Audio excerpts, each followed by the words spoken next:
Do Adam Larson. Do best defenseman. Do better than Dunn. Do gonna make Dunn lots of money. Do Adam Larson. Do best defenseman. Oh, hi. For as long as I've been doing ECH, people have had one question for me. Whether it's in my former Scouts Take video series, link up here, or in my Patreon Prospect live chats, link in the description down below. People have wondered, what is it that I look for when scouting a hockey player? Well, the answer is there's a lot of things. So I thought I'd make one big comprehensive video so that you would leave me the Zegras alone. Now let's get started.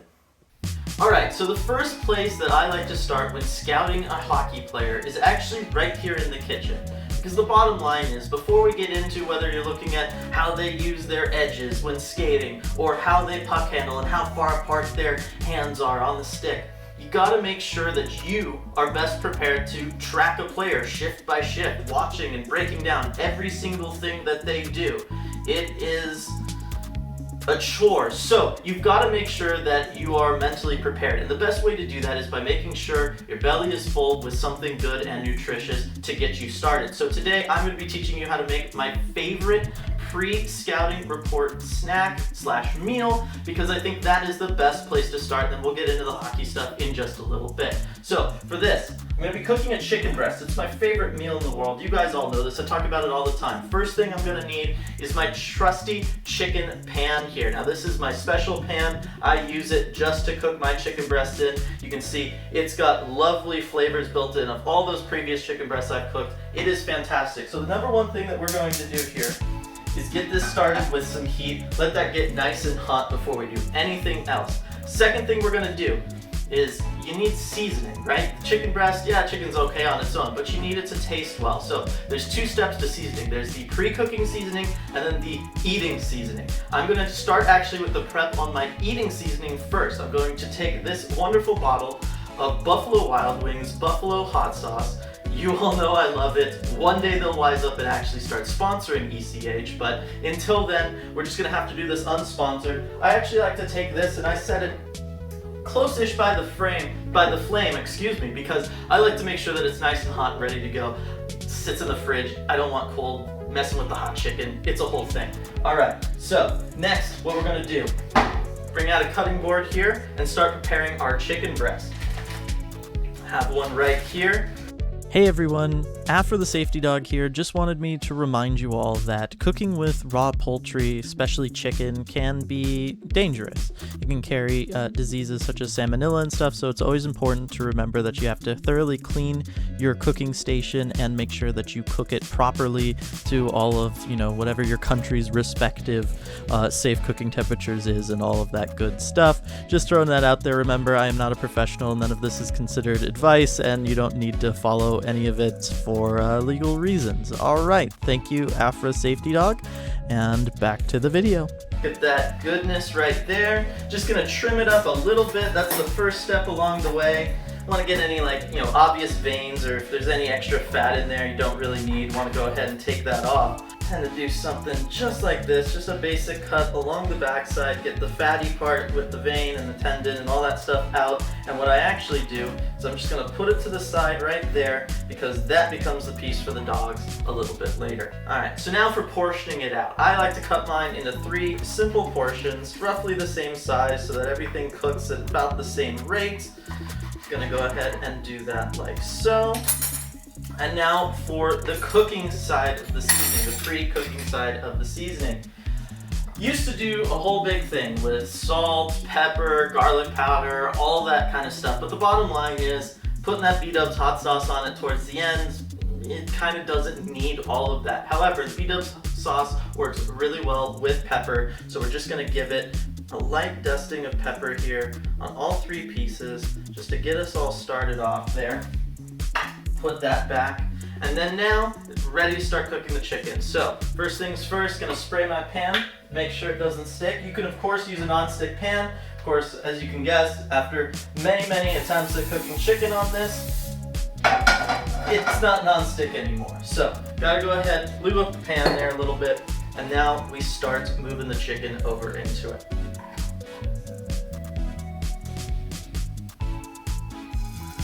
Oh yeah, listen to that sear. Listen to that sizzle. That's the way you want it. You want to get a nice good sear on this chicken. Obviously, it's important to make sure that you cook your chicken all the way through. That's a big part of anything like that. We know how dangerous chicken can be if left raw or improperly prepared. So I'm going to go ahead and throw those pieces on there for me. The piece for Afra right there. And then what I do real quick before I cover this is I'm actually going to dust it with some pepper one more time. Just like this. Just get those 3 pieces, not peppering the piece for the dog, of course. I'm going to cover it while it starts cooking here, because again, you want to make sure that you cook the chicken all the way through. So what I do is, on this first side, I go ahead and I leave it covered, and I'll let it cook until the chicken is kind of white all the way around the chicken. And it's been like that for 30 seconds to maybe a minute or so. That's how long I set that. While I wait for that to be cooking on the first side is when I start the cleanup, which is of course very important whenever you're dealing with raw poultry. So gotta get started on the cleanup stages of everything. Big important, make sure you take care of your utensils and your cutting board.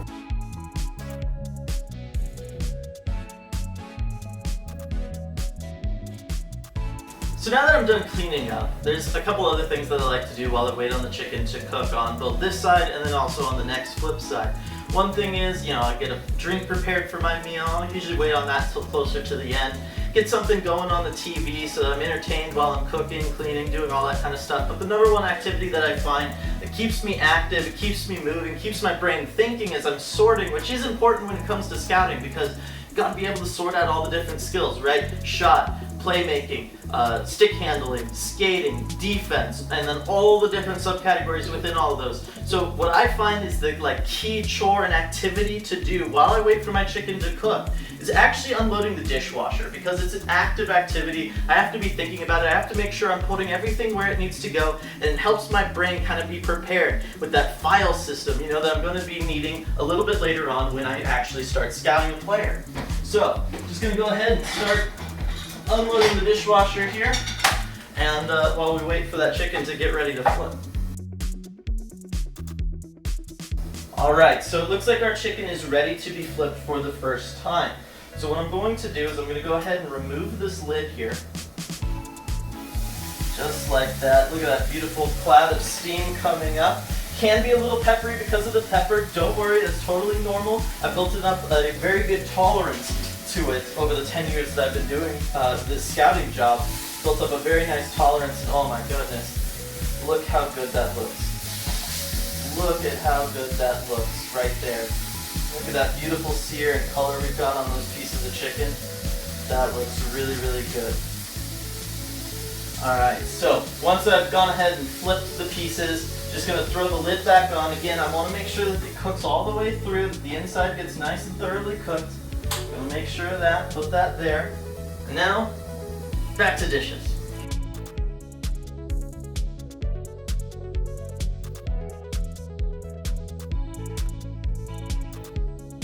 Okay, so now that that's been cooking for a little while on the second side, what I'm going to go ahead and do is I'm going to remove the lid from the pan. There we go, that nice peppery steam we got going on there. I am telling you, that will clear your house out. You ever have a guest overstaying their welcome, maybe a friend, and crashing on the couch for a few too many days? Just do this. Make sure you get maybe a little extra pepper just on the pan itself. You remove that hot lid, sends everybody flying. I'm telling you, I'm cooking chicken right now. Afra is not even in this kitchen because of it. It's just because, just dead. This nose, completely dead. That's all that's going on. Alright, so now what I like to do is I like to try to get a sear on all 4 kind of sides of my chicken. So what I'm going to do is I'm just going to kind of flip these, get them up on their side a little bit. Make sure we get that nice sear on all 4 sides while that chicken just continues, again, make sure it's cooked all the way through. I will take the piece for the dogs off, get it on a piece of paper towel here, leave it to cool for them because it's obviously way too hot to give it to them right now. And then I just let this kind of sit here and sear for a moment. So I'm going to go ahead and pull out a plate here, get these tongs ready to go. They haven't touched raw chicken at all, that's important. Leave those there. And then this is where I go ahead and I get my drink, just water, something simple, you know. Make sure you can wash around the hot sauce a little bit in your mouth. You don't want anything to disrupt the flavors. And again, it's also important, you want to stay away from things with, say, too much caffeine or sugar, because what happens is while you're scouting, who knows how much tape you're going to be scouting or how long the game you're going to is going to be. You want to make sure that you can be there for 3-4 hours and try to stay dialed in through watching your player, through warm-ups, through each and every shift that they have. Maybe you're scouting multiple players, especially in an in-person environment. You got to be making sure you're keeping track of every single line change from all those different teams. The last thing you want to do is come crashing down because your sugar has been used up, or you're coming down off that caffeine high a little bit later on. And you never know the state of like an in-rink coffee supply, okay? It's just one thing you don't want to have to deal with. So for me, I just keep it simple, go with some ice water. All right, and it's probably time to go ahead and flip these babies a little bit. Let's go ahead and do that. These end pieces never quite need as much, so we'll probably pull that off in just a second. But you can see the beautiful color we're getting on these pieces of chicken. And I promise you, it might look like, oh, I'm cooking them too long, something like that. But I am telling you, this chicken is going to be so moist and juicy on the inside. I promise, promise, promise. This is a foolproof way of cooking a chicken breast. Okay, so while that final side is searing, what I'm going to go ahead and do is actually get out my eating utensils this time. So what I'm going to do is, of course, as you may have guessed, especially when dealing with the sauce, I like to dip it in the sauce rather than cover it in the sauce. You'll see in a minute. Gonna need a fork, that's first and foremost, right? The other thing that I've found, however, is when it comes to cutting the chicken, I've found that one particular type of knife works better than others. And that is actually going with kind of like, still a steak knife, but it's kind of got more of a bread serration there, like a bread knife. I don't know if you can totally see it there on this. But I'm telling you, this is the way to go when you're dealing with like a moist, juicy chicken breast piece, because this, it has a nice way of gliding down through it. It's not going to tear it too much like a traditional steak knife. You know, it'll just kind of rip it apart, and you end up with like all these frayed edges and things going everywhere. I'm telling you, the bread serration on a steak knife is absolutely the way to go when dealing with a moist and juicy, ready-to-eat chicken breast here. So now that we've got that out of the way, it's time to take the chicken off the pan here. I mean, look at that. Look at the caramel and the color on that. That is absolutely gorgeous. This is, oh my goodness, it's going to be so delicious. This is how you want to start off any sort of scouting adventure or trip, I am telling you. Look at these pieces of chicken, absolutely beautiful. Got that one on there, then gotta make sure, turn off the stove, and gotta take care of this too.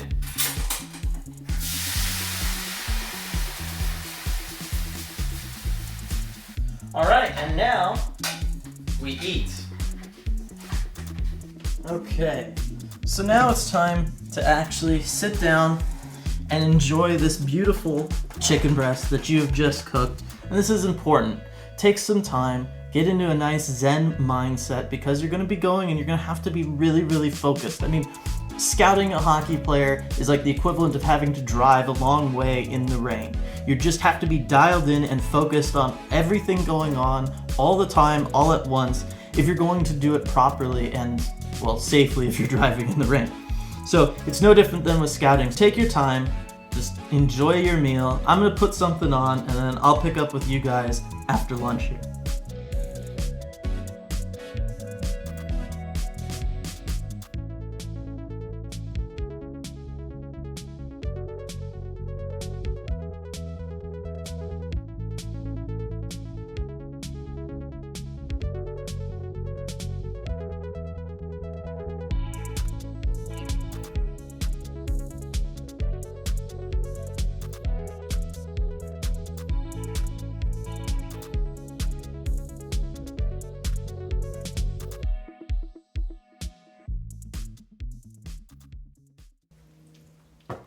That's it, I guess.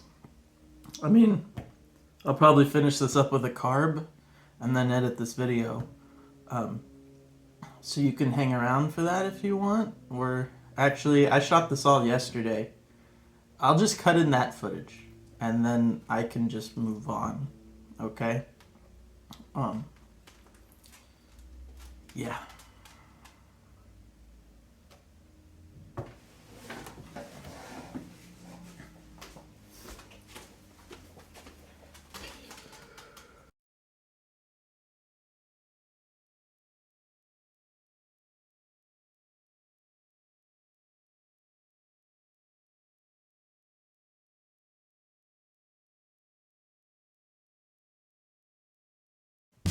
All right, and here is a reward for those of you who somehow sat through all of that or fell asleep with it, or I guess all of you cheaters who just skip up to the end to see if there's any sort of like grand joke or anything. I got the piece for the dogs here, and we're gonna let them go Harls. Good job. All right, happy April Fools, everybody. Yay.